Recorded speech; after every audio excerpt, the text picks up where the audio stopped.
Na sisi ikiwa tutaazima vita vya wanasiasa katika nchi zetu tukavifanya ni vya kwetu sisi wanadini, yani vile vita vya wanasiasa tukavifanya mvyetu sisi tukavivaa, halafu hawa maajenti wa mabepari wanapoingia hakuna atakayesalimika. Dini ya kibepari inasema hivi, dini ya kibepari ya kiliberali inasema hivi: hakuna rafiki wa kudumu, hakuna adui wa kudumu, bali kuna maslahi ya kudumu.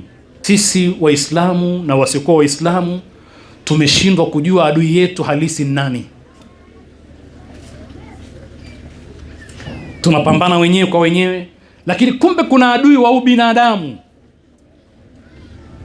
ambaye ingepasa Muislamu na asiyekuwa Muislamu washikamane wote kwa pamoja kupambana naye. Hata uhuru kwa maana ya demokrasia hii ya vyama vingi ni katika funguo za kufungua milango ya nchi zetu, jambo ambalo sasa hivi wewe ukishakosewa unakwenda kushtaki kule, na wao wanakuja kama wasuluhishi, lakini umewafungulia mlango wa kuingia. Na unapokataa wewe kutekeleza matakwa yao, wanamchochea yule wa pembeni kwamba nyanyuka, tutakusapoti upambane. Ule uhuru wa kuchagua kiongozi tunayemtaka ni moja katika njia za hawa mabwana kuingia katika nchi zetu. Wakishaingia hasalimiki Mkristo, hasalimiki Muislamu. Hivi tunaamini kwamba mabepari wanawapenda sana Waafrika, wanawapenda sana Wakristo. Ubepari ulipoibuka kule Ulaya ilikuwa dhidi ya Ukristo.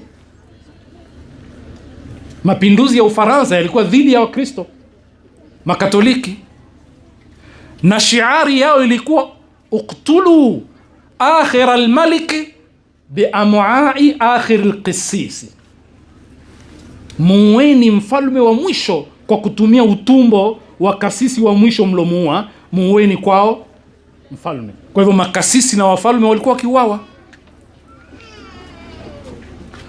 Dini ilikanushwa na mabepari kule kwao kabla ya huku. Kwa hivyo asiamini Mkristo wa huku kwetu kwamba wazungu ni wazuri sana kwake na kwamba wanaweza kumfeva na kwamba wao wako kwa ajili kama vile walivyokuja wameshenari kwa ajili ya kumsaidia. Hapana, sisi adui yetu kama Waislamu si Mkristo. Adui yetu ni shetani. Shetani akitamathal kwa Mkristo tutapambana naye kwa sababu ya shetani. Akiwa Mkristo ni adui yetu, pale nataka tafanya uadui, lakini kwa mujarradi wa kuwa ni Mkristo hawi adui wa Muislamu. La yanhakumullahu anil ladhina lam yuqatilukum fid din wa lam yukhrijukum an tabarruhum wa tuqsitu inna Allaha yuhibbul muqsitin. Mungu hakukatazeni kuwafanyia uadilifu, kaeni nao vizuri, muishi nao vizuri na muwafanyie uadilifu Wakristo hao, kwa sababu hawana uadui kwenu. Tena wakiomba msaada wapatieni, na si Wakristo tu, hata wasioamini Mungu, hata mushrikin.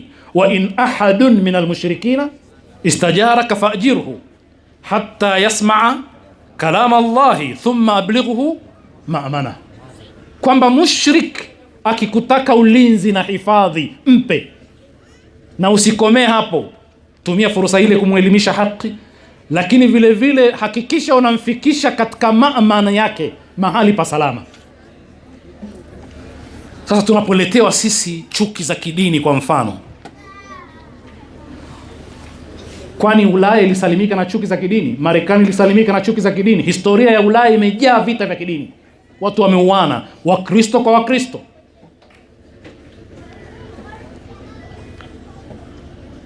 Na sisi ikiwa tutaazima vita vya wanasiasa katika nchi zetu tukavifanya ni vya kwetu sisi wanadini, yani vile vita vya wanasiasa tukavifanya mvyetu sisi tukavivaa, halafu hawa maajenti wa mabepari wanapoingia hakuna atakayesalimika.